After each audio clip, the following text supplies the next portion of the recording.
ಹಾಸನದಲ್ಲಿ ಪ್ರಜ್ವಲ್ ರೇವಣ್ಣ ಪರವಾಗಿ ಮಾಜಿ ಸಿಎಂ ಎಚ್ಡಿಕೆ ಮತ ಬೇಟೆಗಿಳಿಯಲಿದ್ದಾರೆ. ಹಾಸನ ಜಿಲ್ಲೆಯ ಅರಕಲಗೂಡು ವಿಧಾನಸಭಾ ಕ್ಷೇತ್ರಕ್ಕೆ ಕುಮಾರಸ್ವಾಮಿ ಆಗಮಿಸಲಿದ್ದಾರೆ. ನೋಡಿ, ಕುಮಾರಸ್ವಾಮಿ ಅವರು ಕೂಡ ಪಣ ತೊಟ್ಟು ನಿಂತಿದ್ದಾರೆ ಪ್ರಜ್ವಲ್ ರೇವಣ್ಣ ಅವರನ್ನ ಗೆಲ್ಲಿಸಬೇಕು ಅಂತ. ಯಾಕಂದ್ರೆ ಹಾಸನ ಅವರಿಗೆ ಪ್ರತಿಷ್ಠೆಯ ಕಣ. ಒಕ್ಕಲಿಗರ ಮತ ಬೇಟೆಯಾಡೋಕೆ ಎ ಮಂಜು ನೇತೃತ್ವದಲ್ಲಿ ಮತಯಾಚನೆ ಮಾಡ್ತಾರೆ. ಕುಮಾರಸ್ವಾಮಿ ಜೊತೆ ಮೈತ್ರಿ ಅಭ್ಯರ್ಥಿ ಪ್ರಜ್ವಲ್ ರೇವಣ್ಣ ಕೂಡ ಭಾಗಿಯಾಗ್ತಾರೆ. ಅರಕಲಗೂಡು ರಾಮನಾಥಪುರದಲ್ಲಿ ಮಾಜಿ ಸಿಎಂ ಕುಮಾರಸ್ವಾಮಿ ಪ್ರಚಾರ ಮಾಡ್ತಾರೆ. ಅರಕಲಗೂಡಿನಲ್ಲಿ ಕುಮಾರಸ್ವಾಮಿ, ಚನ್ನರಾಯಪಟ್ಟಣದಲ್ಲಿ ದೇವೇಗೌಡರು ಪ್ರಚಾರವನ್ನು ಮಾಡ್ತಾರೆ.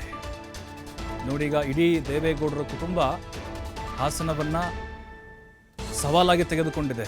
ಪರಿಸ್ಥಿತಿಗಳು ಈಗ ಬೇರೆ ಥರದ್ದೇ ಇದೆ.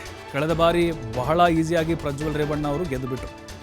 ಆದರೆ ಈಗ ಕೆಲವೊಂದಿಷ್ಟು ಸಣ್ಣ ಪುಟ್ಟ ಅಸಮಾಧಾನಗಳು ಬಿಜೆಪಿಯಲ್ಲಿ ಎದ್ದಿದ್ವು. ಈಗ ಹಂತ ಹಂತವಾಗಿ ಎಲ್ಲ ಗೊಂದಲಗಳು ಬಗೆಹರಿತಾ ಇದ್ದಾವೆ.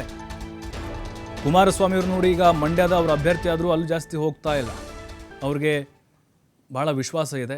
ಬಟ್ ಈಗ ಪ್ರಜ್ವಲ್ ರೇವಣ್ಣ ಪರವಾಗಿಯೇ ಅಖಾಡಕ್ಕೆ ಇಳಿತಾ ಇದ್ದಾರೆ.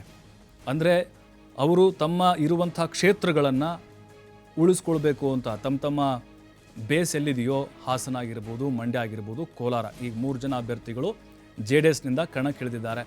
ಆ ಮೂರು ಕೂಡ ಗೆಲ್ಲಬೇಕು. ಪಕ್ಷದ ಅಸ್ತಿತ್ವ ಇದೆ. ಪ್ರಾದೇಶಿಕ ಪಕ್ಷ ಇನ್ನೂ ಕರ್ನಾಟಕದಲ್ಲಿದೆ. ನಾವು ಮೈತ್ರಿ ಮಾಡಿಕೊಂಡ್ರೂ ಕೂಡ ಗೆದ್ದಿದ್ದೇವೆ ಅನ್ನೋದನ್ನು ಪ್ರೂವ್ ಮಾಡಬೇಕಾಗಿದೆ.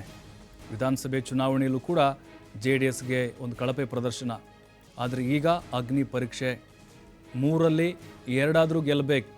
ಹಾಸನ ಮತ್ತು ಮಂಡ್ಯ ಕುಮಾರಸ್ವಾಮಿಯವರ ಲೆಕ್ಕಾಚಾರ ಇದು ಈಗ ಸದ್ಯಕ್ಕೆ. ಹಾಗಾಗಿನೇ ಪ್ರಜ್ವಲ್ ರೇವಣ್ಣ ಅವರ ಗೆಲುವಿಗಾಗಿ ಕುಮಾರಸ್ವಾಮಿಯವರು ಕೂಡ ಟೊಂಕ ಕಟ್ಟಿ ನಿಂತಿದ್ದಾರೆ. ಅಬ್ಬರದ ಪ್ರಚಾರವನ್ನು ಇವತ್ತು ಕೈಗೊಳ್ತಾರೆ. ಒಕ್ಕಲಿಗರ ಮತ ಸೆಳೆಯೋಕ್ಕೆ ಎ ಮಂಜು ನೇತೃತ್ವದಲ್ಲಿ ಭರ್ಜರಿ ಮತಯಾಚನೆಯನ್ನು ಮಾಡಲಿದ್ದಾರೆ. ಇನ್ನು ದೇವೇಗೌಡರು ಚನ್ನರಾಯಪಟ್ಟಣದಲ್ಲಿ ಪ್ರಚಾರವನ್ನು ಮಾಡ್ತಾರೆ.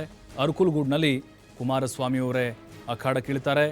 ರಾಮನಾಥಪುರದಲ್ಲೂ ಕೂಡ ಮಾಜಿ ಸಿಎಂ ಎಚ್ಡಿಕೆ ಪ್ರಚಾರ ಕಾರ್ಯವನ್ನು ಕೈಗೊಳ್ತಾರೆ.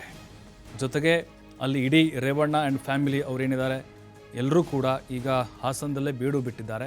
ಬಟ್ ಈಗ ಕುಮಾರಸ್ವಾಮಿಯವ್ರಿಗೂ ಕೂಡ ಕೇವಲ ಇದು ಪ್ರಜ್ವಲ್ ರೇವಣ್ಣ ಅವರ ಸ್ಪರ್ಧೆ ಅಲ್ಲ, ಇಡೀ ದೇವೇಗೌಡರ ಕುಟುಂಬವೇ ಹಾಸನದಲ್ಲಿ ಸ್ಪರ್ಧೆ ಮಾಡ್ತಾ ಇದೆ ಅನ್ನೋದು ಬಿಂಬಿತ ಆಗ್ತಾ ಇದೆ. ಹಾಗಾಗಿ ಈಗ ಶತಾಯಗತಾಯ ಹಾಸನವನ್ನು ಉಳಿಸ್ಕೊಳ್ಳೇಬೇಕಾಗಿದೆ.